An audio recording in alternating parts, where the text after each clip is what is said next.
도널드 트럼프 미국 대통령이 한국의 핵 추진 잠수함 보유를 승인한 뒤 일본도 핵 잠수함 도입에 의욕을 보이고 있습니다. 다카이치 사나이 총리가 취임 후 처음으로 핵 잠수함 도입 가능성을 시사한 겁니다. 장효인 기자가 보도합니다. 다카이치 총리가 일본도 핵 잠수함을 도입할 수 있다는 뜻을 내비쳤습니다. 요미우리 신문 인터뷰에서 모든 선택지를 배제하지 않고 억지력과 대처력 향상을 위한 정책을 검토할 거라고 답한 겁니다. 기존의 다카이치 내각의 다른 인사들이 밝힌 입장과 같지만 총리가 이런 발언을 한 건 사실상 처음입니다. 今持っていない韓国が持つ、そして今持っていないオーストラリアも持つ、我々が抑止力、対処力を向上させる上で何が新たな次世代の動力として必要かというのは、全固体なのか燃料電池なのかそれとも原子力なのか議論することは当然のことではないかと思います。 앞서 집권자민당과 열린여당 일본 유신에도 차세대 동력을 활용한 수직 발사장치 탑재 잠수함을 갖기 위해 협력하기로 했는데 사실상 핵 잠수함을 염두에 둔 걸로 해석됐습니다. 다카이치 총리는 또 언론사 편집국장들을 만나선 일본도 우크라이나 전쟁처럼 분쟁에 휘말릴 수 있다며 이를 대비해 전쟁을 지속할 수 있는 능력을 높이겠다고 했습니다. 이어 국가안전보장 전략, 국가방위 전략, 방위력 정비 계획 등 안보 3대 문서 개정 논의를 진행하겠다고 거듭 강조했습니다. 자신의 대만 유사시 개입 시사 발언 이후 갈등을 겪고 있는 중국과 건설적이고 안정적인 관계를 구축해 나가겠다며 원론적 견해를 밝혔습니다. 日中間には経済安全保障を含む安全保障上の懸念事項が存在しています。率直に対話を重ね、戦略的互恵関係を包括的に推進していきたいと思います。 한편 중국은 일본 여행과 문화 콘텐츠 등의 빗장을 거는 한일령에 나서며 압박 수위를 좀처럼 낮추지 않고 있지만 다카이치 내각 지지율은 70%대를 기록하며 고공행진 중입니다. 연합뉴스 TV 장효인입니다. 일본 다카이치 사나이 정부에서 안보 정책을 담당하는 총리실 간부가 취재진의 사견임을 전제로 일본은 핵무기를 보유해야 한다고 발언해 파문이 일고 있습니다. 일본 언론에 따르면 이 간부는 중국, 러시아, 북한의 핵무기 증강 개발 등을 언급하고 미국에 제공하는 핵우산의 신뢰성에 대해서도 의문을 제기하며 일본의 핵무기가 필요하다는 견해를 드러냈습니다. 지난 10월 취임한 다카이치 총리는 방위력 강화와 방위 예산 증액 등을 추진하고 있습니다. 또 미국의 확장 억제를 고려해 이전 총리들이 지켜왔던 비핵 3원칙 가운데 반입 금지 규정을 바꾸려고 하는 것으로 알려졌습니다. 다카이치 일본 총리의 대만 유사시 개입 발언으로 시작된 중일 갈등이 한 달을 훌쩍 넘기고 있습니다. 중국인 애견 미용사가 일본 혈통 시바견을 괴롭히는 영상이 퍼지는 등 국민 감정까지 격해지는 모습입니다. 최진경 기자입니다. 중국과 일본 사이 갈등의 골은 갈수록 깊어지는 모습입니다. 중국 외교부는 지난달부터 베이징이 주재하는 싱가포르 등 아세안 회원국 대사들을 상대로 여론전을 벌이고 있는 걸로 알려졌습니다. 대사들을 잇따라 불러들인 뒤 일본을 비판하면서 중국을 지지해달라고 요청한 겁니다. 국민 감정도 격화하는 모양새입니다. 최근 일본 하네다 공항에서 한 중국인이 대만인 승객에게 폭언을 퍼붓는 영상이 온라인상에 공개되면서 파문이 일었습니다.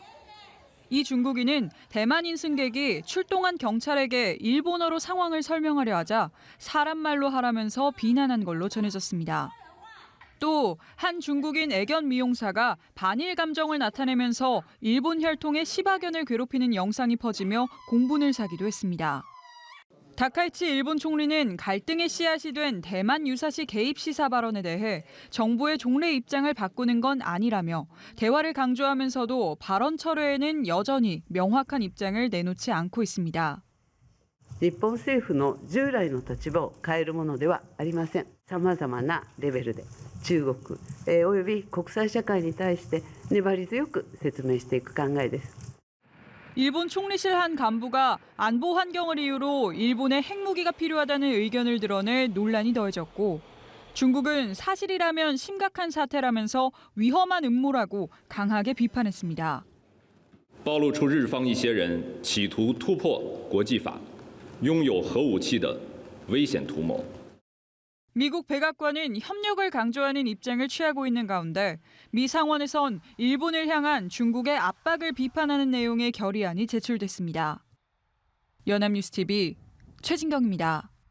국방부는 대통령 업무보고에서 핵추진 잠수함 확보를 위한 준비에 박차를 가하겠다고 밝혔습니다. 특히 2년 이내에 미국과 핵잠 연료 협상을 완료하는 것을 목표로 제시했는데요. 국방부는 전시작전 통제권 전환 조건 충족에도 속도를 낼 방침입니다. 지성림 기자입니다. 군은 12.3 불법 비상계엄에 동원된 데 대해 통렬히 반성한다는 말로 업무보고를 시작한 안규백 국방부 장관. 계엄법을 개정하고 군 정보기관 개편을 추진하는 등 다시는 불법적인 비상계엄이 재발하지 않도록 군에 대한 제도적 통제를 강화하겠다고 다짐했습니다. 안 장관은 한국형 삼축체계 고도화를 지속 추진해 내년에는 북핵 위협에 대비한 독자적 억제 능력을 조기에 구축해 나가겠다고 밝혔습니다. 국방 AI 인프라 구축, 드론 전담부대 운용을 비롯한 스마트 첨단 강군 건설 계획도 설명했습니다. 특히 내년에 한국형 핵추진 잠수함 기본 계획을 제시하고 제도적 기반을 마련하는 등 핵잠 건조 준비에 힘을 쏟겠다고 강조했습니다. 내년에는 상설 범정부 사업단을 구성하여 미측과 2년 내에 협상 완료를 목표로 사업을 추진함으로써 우리 군의 역사적 과업을 속도감 있게 추진하겠습니다. 전시작전 통제권 전환과 관련해선 내년 11월 제58차 한미안보협의회의에서 미래연합군 사령부 완전 운용 능력 FOC 검증을 완료하겠다고 보고했습니다. 전작권 전환을 위한 검증은 3단계로 내년에 두 번째 단계인 FOC 검증이 마무리되면 최종 단계인 완전 임무 수행 능력 단계로 넘어갈 수 있습니다. 한편 업무보고에서 이용철 방위사업청장은 이재명 대통령에게 방사청을 국방부 산하에서 국무총리 산하로 옮기고 가칭 국가방위자원산업초로 승격시켜달라고 건의했습니다. 이 청장은 방위산업이 첨단 국가전략 산업으로 부상한 변화에 맞춰 행정 거버넌스 개편이 필요하다는 것을 이유로 들었습니다. 연합뉴스TV 지성림입니다. 미국을 방문한 위성락 국가안보실장이 한국의 핵추진 잠수함 건조와 관련해 한미 간 별도의 협정을 도출하는 방안을 모색할 수 있다고 밝혔습니다.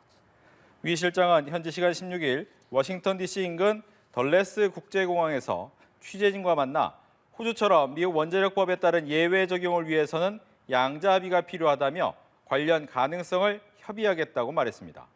또 핵잠 건조를 위한 한미 협의체와 관련해 우리 쪽은 대비하고 있고 미측 대비를 파악해 보겠다며 협의를 촉진할 방법을 강구해 보겠다고도 밝혔습니다.